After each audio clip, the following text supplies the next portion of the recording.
ഇന്നിവിടെ നമ്മൾ അൺബോക്സ് ചെയ്ത് വെച്ചിരിക്കുന്നത് എപ്സന്റെ L8 180 എന്ന് പറയുന്ന ഒരു പ്രിന്ററാണ് നിങ്ങൾ ഈ കാണുന്നത്. ഇതെന്ന് പറയുന്നത് ഒരു പ്രൊഫഷണൽ പ്രിന്ററാണ് കേട്ടോ. കാണുന്ന സമയത്ത് തന്നെ നിങ്ങൾക്ക് അതിൻ്റെ ഒരു സൈസ് കാണുമ്പോൾ തന്നെ മനസ്സിലാവും ഇതൊരു വലിയൊരു പ്രിന്റർ തന്നെയാണ്. അതുപോലെയുള്ള പ്രിന്റിംഗ് ക്യാപ്പബിലിറ്റീസ് ഉള്ള ഒരു പ്രിന്റർ കൂടിയാണ്. അതായത് ഇതിനകത്ത് നിങ്ങൾക്ക് A3+ പേപ്പർ വരെ നിങ്ങൾക്ക് ഇതിനകത്ത് പ്രിന്റ് ചെയ്യാൻ സാധിക്കും എന്നുള്ളതാണ്. അപ്പോൾ പ്രൊഫഷണൽ പ്രിന്റേഴ്സ് എന്ന് പറയുമ്പോഴത്തേക്കും സ്റ്റുഡിയോ ആവശ്യങ്ങൾക്കും അതുപോലെ തന്നെ ഫ്രെയിംസ് ഉണ്ടാക്കാനും അതുപോലെ ഒരുപാടധികം വലിയ വലിയ ആപ്ലിക്കേഷൻസിനൊക്കെ ഒരുവിധം ഉപയോഗിക്കാൻ പറ്റുന്ന ഒരു പ്രിൻ്ററാണ് ഈ കാണുന്നത്. അപ്പോൾ അതുപോലുള്ളൊരു വിലയും നിങ്ങൾക്ക് ഇതിനകത്ത് എക്സ്പെക്ട് ചെയ്യാം. ഇതിൻ്റെ വിലയെന്ന് പറയുന്നത് 47,399 രൂപയാണ്. ഈ ഒരു പ്രൈസ് നിങ്ങൾക്ക് കേൾക്കുമ്പോൾ ശകലം കൂടിയ പ്രൈസായിട്ട് തോന്നുമെങ്കിലും പ്രൊഫഷണൽ പ്രിൻറ്റേഴ്സിൻ്റെ ഇടയിൽ one of the budget printer എന്ന് വേണമെങ്കിൽ നമുക്ക് ഈ ഒരു എപ്സൻ്റെ L8 180 പറയാം. ഈ ഒരു എപ്സൻ്റെ ഈ ഒരു പ്രിൻ്റർ എന്ന് പറയുന്നത് ഓൾ ഇൻ വൺ പ്രിൻ്ററാണ്. അതായത് നിങ്ങൾക്ക് ഇതിനകത്ത് പ്രിൻറ്റ്, കോപ്പി, അതുപോലെ തന്നെ സ്കാൻ ഓപ്ഷനുകൾ നിങ്ങൾക്ക് ഇതിനകത്ത് ചെയ്യാൻ സാധിക്കും എന്നുള്ളതാണ്. അപ്പോൾ എന്തായാലും നമുക്ക് ഈ പ്രിൻ്ററിനെ പറ്റി കൂടുതൽ കാര്യങ്ങളിലേക്ക് കിടക്കാം. അപ്പോൾ ആദ്യം തന്നെ ഇവിടേക്ക് നോക്കിക്കഴിഞ്ഞാൽ ഇവിടെ ആയിട്ടൊരു സിംഗിൾ ബട്ടൺ കൊടുത്തിട്ടുള്ളതായിട്ട് നിങ്ങൾക്ക് കാണാൻ പറ്റും. ഇതിൽ ഒറ്റ ബട്ടണേ കൊടുത്തിട്ടുള്ളൂ, അതൊരു പവർ ബട്ടണാണ്. മറ്റ് ബട്ടണുകൾ കൊടുക്കാത്ത കാര്യം എന്ന് പറയുന്നത് ഇതാണ്ട് ഈ സൈഡിൽ കാണുന്ന ഈ ഒരു ഡിസ്പ്ലേ എന്ന് പറയുന്നത് ഇതൊരു ടച്ച് സ്ക്രീൻ ഡിസ്പ്ലേ ആണ്. അതുപോലെ തന്നെ ആർട്ടിക്കുലേറ്റഡ് ഡിസ്പ്ലേ ആണ്. അതായത് നിങ്ങൾക്കിതിനെ പൊക്കി വയ്ക്കാൻ പറ്റും എന്നുള്ളതാണ്. ഡിസ്പ്ലേയുടെ താഴേക്കോ മുകളിലേക്കോ ഒക്കെ നിങ്ങൾക്ക് നീക്കി വയ്ക്കാൻ പറ്റും.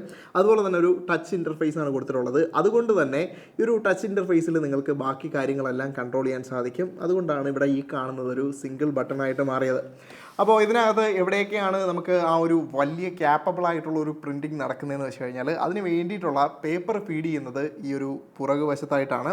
ഇവിടേക്ക് നോക്കിക്കഴിഞ്ഞാൽ നമുക്ക് ആ ഒരു A3+ പേപ്പർ ഫീഡ് ചെയ്യാൻ വേണ്ടിയിട്ടുള്ള സ്പേസ് നിങ്ങൾക്ക് ഇവിടെയായിട്ട് കാണാൻ പറ്റും. സോ അത് നമുക്കതിനെ ജസ്റ്റ് ഇങ്ങനെ തിരിച്ച് വയ്ക്കാൻ സാധിക്കും കേട്ടോ. ഉപയോഗിക്കാത്ത സമയത്ത് നിങ്ങൾക്ക് അതിനെ തിരിച്ച് റിട്രാക്ട് ചെയ്ത് വയ്ക്കാവുന്നതാണ്.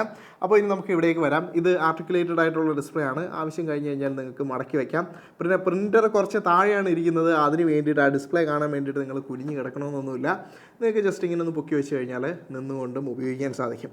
ഇനി ഇവിടേക്ക് വന്നു കഴിഞ്ഞാൽ ഇവിടെയായിട്ട് നമ്മളുടെ ഔട്ടാണ് വരുന്നത്. പേപ്പറിന് ഔട്ടിന് വേണ്ടിയിട്ടുള്ളതാണ്. ഈ ഒരു ഔട്ട് സെക്ഷൻ എന്ന് പറയുന്നത് നമുക്ക് ഓട്ടോമാറ്റിക് ആണ്. അതായത് പ്രിൻ്റർ ഓണാക്കി പ്രിൻ്റ് ആവുന്ന സമയത്ത് ഓട്ടോമാറ്റിക്കലായിട്ട് പേപ്പർ ഔട്ടിനുള്ള ട്രേ പുറത്തേക്ക് വരും. അതുപോലെ തന്നെ നമ്മൾ ഇത് സ്വിച്ച് ഓഫ് ചെയ്ത് വയ്ക്കുന്ന സമയത്ത് നമുക്ക് ഇതിനെ ഓട്ടോമാറ്റിക്കലി തിരിച്ച് കയറ്റാനും പറ്റും. മാനുവലി നിങ്ങൾക്ക് ചെയ്യണമെങ്കിൽ ഈ ഒരു ടച്ച് സ്ക്രീനിൽ തന്നെ ജസ്റ്റ് ഒരു ഔട്ട്പുട്ട് ട്രേ എന്ന് പറയുന്നൊരു സ്വിച്ച് ഉണ്ട്. ക്ലിക്ക് ചെയ്ത് കഴിഞ്ഞാൽ താനെ അകത്തേക്ക് പോയിക്കോളും. പിന്നെ നമുക്ക് പേപ്പർ ഇടാൻ വേണ്ടിയിട്ടുള്ള മറ്റ് ഓപ്ഷൻസ് വരുന്നത് ഇവിടെയാണ്. ഇതിനകത്ത് നിങ്ങൾക്ക് CD പ്രിൻറ്റ് ചെയ്യാൻ സാധിക്കും കേട്ടോ. CD, DVD പുറത്തുള്ള കവറുകൾ, സ്റ്റിക്കറുകൾ, അങ്ങനെ മറ്റ് അനേകം പ്രിൻറ്റിങ് ഓപ്ഷൻസ് ഉണ്ട്. ഇവിടേക്ക് വരുന്ന ഈ ഒരു പാനലെന്ന് വെച്ച് കഴിഞ്ഞാൽ 4x6 പേപ്പറുകളും പിന്നെ അതുപോലുള്ള ചെറിയ കാർഡ് സൈസ് പേപ്പറുകളും ഒക്കെ ഇതിനകത്ത് നിങ്ങൾക്ക് പ്രിൻറ്റ് ചെയ്യാൻ സാധിക്കും.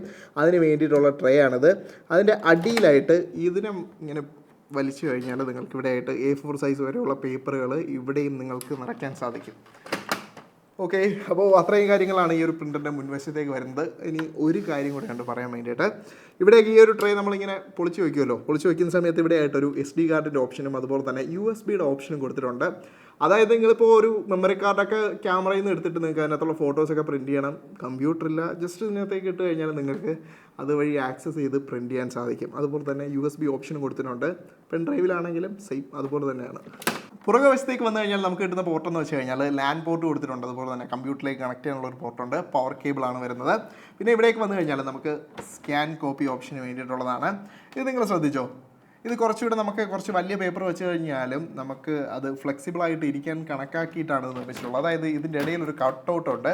അതുകൊണ്ട് തന്നെ അതിനൊരു പ്ലേ ഉണ്ട് കേട്ടോ. അതുകൊണ്ട് നിങ്ങളുടെ ഈ സാധനം ഇങ്ങനെ പൊങ്ങി നിൽക്കുകയോ അങ്ങനെയൊന്നും ചെയ്യില്ല. ഇവിടെ വന്ന് പേപ്പർ ഇത്തിരി തള്ളിയാണ് നിൽക്കുന്നതെങ്കിലും ഇതിങ്ങനെ ഫ്ലെക്സിബിളായിട്ട് ഇരുന്നോളും എന്നുള്ളൊരു പ്രത്യേകത കൂടിയുണ്ട്. സോ അപ്പോൾ ഇങ്ങനെ നിങ്ങൾക്ക് വയ്ക്കാൻ സാധിക്കും. ഇനി നമ്മുടെ കോപ്പി സ്കാൻ ഓപ്ഷൻസിലേക്ക് വരുന്ന സമയത്ത് നിങ്ങൾക്ക് എന്തെങ്കിലും ഇതിൽ നിന്ന് കോപ്പി ചെയ്യാൻ വേണ്ടിയിട്ട് അല്ലെങ്കിൽ സ്കാൻ ചെയ്യാൻ വേണ്ടിയിട്ടൊക്കെയാണ് നിങ്ങളൊരു പേപ്പർ വയ്ക്കുന്നതെങ്കിൽ ഇത് നിങ്ങൾക്ക് 8.5 ഇഞ്ച് ഇൻറ്റു 13 ഇഞ്ച് വരെയുള്ള പേപ്പറുകൾ നിങ്ങൾക്ക് ഇതിനകത്ത് വയ്ക്കാൻ പറ്റും. അതായത് 8 ഇഞ്ച് വീതിയും 8.5 ഇഞ്ച് വീതിയും അതുപോലെ തന്നെ 13 ഇഞ്ച് നീളവും വരുന്ന പേപ്പറുകളായിരിക്കും നിങ്ങൾക്ക് ഇതിനകത്ത് സ്കാൻ കോപ്പി ചെയ്യാൻ വേണ്ടിയിട്ട് സാധിക്കുക. അപ്പോൾ ഇനി നമുക്ക് ബാക്കി കാര്യങ്ങളിലേക്ക് പോകാം. ഇതെന്ന് പറയുന്നത് എപ്സൺ സീരീസിലെ L സീരീസിലെ എക്കോ ടാങ്ക് സീരീസാണ്. അതായത് നിങ്ങൾക്ക് ഇതിനകത്ത് അത്യാവശ്യം പ്രിൻറ്റുകളും കാര്യങ്ങളൊക്കെ നിങ്ങൾക്ക് എടുക്കാൻ പറ്റും. ഈ ഒരു ബോക്സിനകത്ത് കൊടുത്തിട്ടുള്ളത് വെച്ചിട്ടാണെങ്കിൽ ഇവിടെ നിങ്ങൾക്ക് ഏകദേശം ബ്ലാക്കിലാണെങ്കിൽ 6700 പേപ്പറും അതുപോലെ തന്നെ കളേഴ്സിലാണെങ്കിൽ 6200 പേപ്പറും പിന്നെ ഫോട്ടോ പേപ്പറാണ് യൂസ് ചെയ്യുന്നതെങ്കിൽ നിങ്ങൾക്ക് 2300 പേപ്പറും പ്രിൻറ്റ് ചെയ്യാനുള്ളൊരു ഇങ്ക് ടാങ്ക് സംവിധാനമാണ് ഇതിനകത്ത് കൊടുത്തിട്ടുള്ളത്. ഇങ്ക് ടാങ്ക് സംവിധാനം എന്ന് വെച്ച് കഴിഞ്ഞാൽ നമ്മൾ സെക്കൻഡറി ആയിട്ട് പിന്നെ ലിക്വിഡ് വാങ്ങിക്കുമല്ലോ, അതിൻ്റെ ഒരു ബോട്ടിലിൻ്റെ കണക്കാണ് പറയുന്നത്. അപ്പോൾ അത് ആക്സസ് ചെയ്യാൻ വേണ്ടിയിട്ട് ഇങ്ക് നിറയ്ക്കണമല്ലോ. ഈ ഒരു ഇങ്ക് എന്ന് പറയുന്നത് ഡൈ ഇങ്കാണ് ഇതിനകത്ത് യൂസ് ചെയ്യുന്നത്. അതിന് വേണ്ടിയിട്ട് വേണ്ട ഈ സാധനം ഇങ്ങനെ തുറന്നു കഴിഞ്ഞാൽ ഇത് രണ്ടായിട്ട് ഇങ്ങനെ തുറന്നു വയ്ക്കാൻ പറ്റും. ഇതിനകത്ത് നിങ്ങൾക്ക് ഇൻറ്റേർണൽസ് കാണാനും അതുപോലെ തന്നെ പേപ്പറൊക്കെ സ്റ്റക്കായി കഴിഞ്ഞാൽ വലിച്ചൂരി എടുക്കാനും ഒക്കെ ഒരു എളുപ്പത്തിന് വേണ്ടിയിട്ടാണ് ആ സംഭവം കൊടുത്തിട്ടുള്ളത്. ഇവിടെയായിട്ട് ആണ് നമ്മുടെ ഇങ്ക് ഫില്ല് ചെയ്യുന്നത്. എപ്സണിൻ്റെ ഇങ്ക് ഫില്ലിംഗ് സീരീസ് വരുന്ന ആ ഒരു രീതി തന്നെയാണ്. സ്പിൽ പ്രൂഫായിട്ടുള്ള ഇങ്കുകൾ നിങ്ങൾക്ക് ഇതിനകത്ത് ഫില്ല് ചെയ്യാൻ പറ്റും. ഓരോന്നിനും ഓരോ ടൈപ്പ് കൊടുത്തിട്ടുണ്ട്. വിത്ത് അതിൻ്റേതായിട്ടുള്ള ഒരു എപ്സൺ പ്രിൻ്ററുകൾ ഉപയോഗിച്ചിട്ടുണ്ടെങ്കിൽ നിങ്ങൾക്കറിയാം അതിനകത്തൊരു സ്പില്ല് ചെയ്യാതിരിക്കാൻ വേണ്ടിയിട്ടുള്ളൊരു ലോക്ക് മെക്കാനിസം ഉണ്ട്. നമ്മളിങ്ങനെ ഡ്രോപ്പ് ചെയ്ത് വെക്കുന്ന സമയത്ത് അതിനകത്ത് ഈസി ആയിട്ട് പതിയെ വീഴുന്ന രീതിയിലാണ് അത് കൊടുത്തിട്ടുള്ളത്. അതിൻ്റെ ഒരു ടാങ്ക് ലെവൽസ് ഇവിടെ ആയിട്ട് നിങ്ങൾക്ക് കാണാൻ പറ്റും. ഒരു ഓപ്പൺ സ്പേസ് ആണ്, ഗ്രില്ല് പോലെ കൊടുത്തിട്ടുണ്ട്. ഇവിടെയായിട്ട് നമ്മളുടെ പ്രിൻ്റർ നമ്മളിവിടെ ഓൺ ആക്കിയിട്ടുണ്ട്. ഇവിടേക്ക് നോക്കി കഴിഞ്ഞാൽ ഇവിടെയായിട്ടൊരു സ്മാർട്ട് ഡിസ്പ്ലേ കൊടുത്തിട്ടുണ്ട്. ഇതൊരു ടച്ച് സ്ക്രീനാണ്. അതുപോലെ തന്നെ ഓരോ കാര്യങ്ങളും വലിയ ഐക്കണിൽ കൊടുത്തിട്ട് നമുക്ക് മനസ്സിലാക്കാൻ വേണ്ടിയിട്ടുള്ള എളുപ്പത്തിനാണ് കൊടുത്തിട്ടുള്ളത്. അപ്പോൾ ഇവിടേക്ക് നോക്കി കഴിഞ്ഞാൽ നിങ്ങൾക്ക് ഒട്ടുമിക്ക എല്ലാ കാര്യങ്ങളും മനസ്സിലാവും. ഈ ഒരു സെറ്റിങ്സിൽ തന്നെ നമുക്ക് വൈഫൈ കൺട്രോൾ ചെയ്യാം. ഓഫ് കോഴ്സ് ഒരു വൈഫൈ വഴി ഉപയോഗിച്ച് നിങ്ങളുടെ ഫോൺ ഉപയോഗിച്ചുകൊണ്ടോ അല്ലെങ്കിൽ നെറ്റ്വർക്കിൽ ഇട്ടിട്ടോ ഒക്കെ നിങ്ങൾക്ക് പ്രിൻറ്റ് ചെയ്യാൻ സാധിക്കും. അപ്പോൾ അതുപോലത്തെ കാര്യങ്ങളെല്ലാം ഇവിടെ ചെയ്യാൻ പറ്റും. ഈവൻ പവർ ക്ലീനിങ്ങും മറ്റ് കാര്യങ്ങളും എല്ലാം നിങ്ങൾക്ക് ഈ ഒരു ഡിസ്പ്ലേയിലൂടെ കാണാൻ സാധിക്കും എന്നുള്ളതാണ്. വളരെ റെസ്പോൺസ് ഉള്ളൊരു ടച്ച് സ്ക്രീനാണ്. ഇതുവരെ ലാഗോ കാര്യങ്ങളോ അല്ലെങ്കിൽ ആ ഒരു ഇൻ്റർഫേസിൻ്റെ തരത്തിലുള്ള ബുദ്ധിമുട്ടുകളൊന്നും ഇതുവരെയും ഉണ്ടായിട്ടില്ല എന്നുള്ളതാണ്. അത്യാവശ്യം വലിയൊരു സ്ക്രീനും കൂടിയാണ്. അതുകൊണ്ട് തന്നെ ഓപ്പറേറ്റ് ചെയ്യാനും വളരെയധികം എളുപ്പമുണ്ട്. ഇതിൻ്റെ സെറ്റിങ്സിലേക്ക് പോയി കഴിഞ്ഞാൽ പലതരത്തിലുള്ള പ്രിൻറ്റ് സെറ്റിങ്സുകൾ നിങ്ങൾക്ക് കാണാൻ പറ്റും. ഇൻക്ലൂഡിങ് ഡ്യൂപ്ലെക്സ് പ്രിൻറ്റിങ് വരെ നിങ്ങൾക്ക് ഇതിനകത്ത് അവൈലബിൾ ആണ്. അപ്പോൾ അത്തരത്തിലുള്ള പ്രിൻറ്റിങ്ങുകളെല്ലാം നിങ്ങൾക്ക് ചെയ്യാൻ പറ്റും. ഇതിനകത്ത് നമ്മൾ എന്തെങ്കിലും ഒരു 4x6 ഒരു ഫോട്ടോ പേപ്പറൊക്കെ പ്രിൻറ്റ് ചെയ്തെടുക്കാൻ വേണ്ടിയിട്ട് 15 സെക്കൻഡ് മതിയാവും. അതുപോലെ തന്നെ മറ്റ് വലിയ സൈസുകളുടെ കാര്യങ്ങളെല്ലാമായിട്ട് ഈ ബോക്സിൻ്റെ സൈഡിലായിട്ട് കൊടുത്തിട്ടുണ്ട്. നമ്മുടെ ബ്ലാക്ക് ആണ്, നമ്മൾ ബ്ലാക്ക് പേപ്പറാണ് പ്രിൻറ്റ് ചെയ്യുന്നതെങ്കിൽ ISO ആണ് പറയുന്നത് PPMലാണ് 16 കൊടുത്തിട്ടുള്ളത്. അതുപോലെ തന്നെ കളറാണെങ്കിൽ 12. പിന്നെ സ്കാൻ റെസൊല്യൂഷൻ എന്ന് പറയുന്നത് 1200 4800, അതായത് 1200/4800 DP ആണ്. പിന്നെ നമുക്ക് പ്രിൻ്റ് റെസൊല്യൂഷൻ വരുന്നത് 5760/1440 DPയിലാണ് നമുക്കിതിനകത്ത് പ്രിൻറ്റ് ചെയ്യാൻ സാധിക്കുന്നത്. അപ്പോൾ അതുപോലുള്ള ഇൻഫോർമേഷൻസ് നിങ്ങൾക്ക് എന്തായാലും യൂസ്ഫുൾ ആയിരിക്കും. കാര്യം ഇത്രയധികം റെസൊല്യൂഷൻ എന്ന് പറയുന്നത് ഹ്യൂജ് ആണ്. എസ്പെഷ്യലി നമ്മൾ വലിയ പേപ്പറുകളിലൊക്കെ പ്രിൻറ്റ് ചെയ്യുന്ന സമയത്ത് ഇതുപോലുള്ള റെസൊല്യൂഷനുകൾ ഉണ്ടെങ്കിൽ മാത്രമേ നമുക്ക് അത്തരത്തിലുള്ള ഹൈ ക്വാളിറ്റി പ്രിൻറ്റുകൾ എടുക്കാൻ സാധിക്കുള്ളൂ. ഇനി എൻ്റെ ഒരു ഓവറോൾ യൂസേജിൽ ഈ ഒരു പ്രിൻ്റർ എന്ന് പറയുന്നത് വളരെയധികം സാറ്റിസ്ഫൈഡ് ആയിട്ടുള്ള ഒരു പ്രിൻ്ററായിട്ടാണ് എനിക്ക് തോന്നിയത്.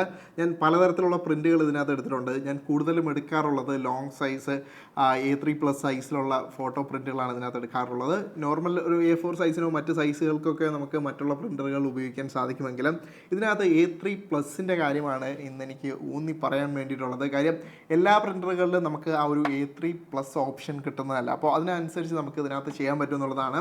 നിങ്ങൾക്ക് ബോർഡർലെസ് ആയിട്ടോ ഒക്കെ നിങ്ങൾക്ക് എടുക്കാൻ സാധിക്കും. പല രീതികളിൽ എടുക്കാൻ പറ്റും. ഇപ്പോൾ നമ്മൾ വലിയൊരു പേപ്പർ ഇട്ടു, അതിനകത്ത് നമുക്ക് ഒരു യൂസർ ഡിഫൈൻഡ് ആയിട്ടുള്ള ഓപ്ഷൻ വേണമെങ്കിൽ ഇതിൻ്റെ സെറ്റിങ്സ് ഉപയോഗിച്ചുകൊണ്ടിടാൻ പറ്റും. അതായത് നമ്മുടെ ഇരിക്കുന്ന ഒരു A3+ സൈസുള്ളൊരു പേപ്പറാണ്, അതിനകത്ത് ശകലം ബോർഡേഴ്സൊക്കെ വെച്ചിട്ട് വേണമെങ്കിൽ ചെയ്യാം. ഒരു A3+ ഫുള്ളായിട്ട് കവർ ചെയ്യുന്ന രീതിയിൽ ബോർഡർലെസ് ആയിട്ടുള്ള പ്രിൻറ്റുകൾ ചെയ്യാൻ സാധിക്കും.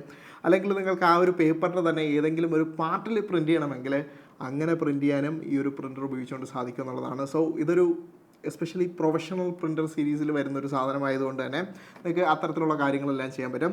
ഇത് ആപ്റ്റായിട്ടുള്ള ഒരു പ്രിൻ്റർ ആർക്കൊക്കെയാണെന്ന് ചോദിച്ചു കഴിഞ്ഞാൽ സ്റ്റുഡിയോ ആവശ്യങ്ങൾക്ക് വേണ്ടിയിട്ട്, അതുപോലെ തന്നെ ഫ്രെയിംസ് അതുപോലത്തെ സാധനങ്ങളൊക്കെ ഉണ്ടാക്കുന്നവർക്കൊക്കെ ഇത് വളരെയധികം യൂസ്ഫുൾ ആയിട്ടുള്ള ഒരു പ്രിൻ്ററാണ്. സോ ഇതിൻ്റെ നിലവിലെ വിലയെന്ന് പറയുന്നത് ആമസോണിൽ നിങ്ങൾക്ക് വാങ്ങിക്കണമെങ്കിൽ 47,399 രൂപയാണ് ഇതിൻ്റെ വിലയെന്ന് പറയുന്നത്.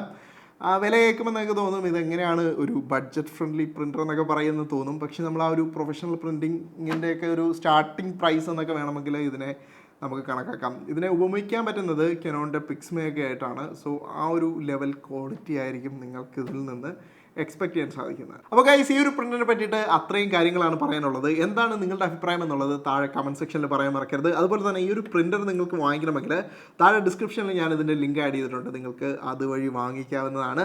അപ്പോൾ അടുത്തൊരു വീഡിയോയിൽ ഇതിനേക്കാളും ഇൻട്രസ്റ്റിംഗ് ആയിട്ടുള്ള ഒരു ഗാഡ്ജറ്റുമായിട്ട് വരുന്നതുവരെ ബൈ ഗൈസ്.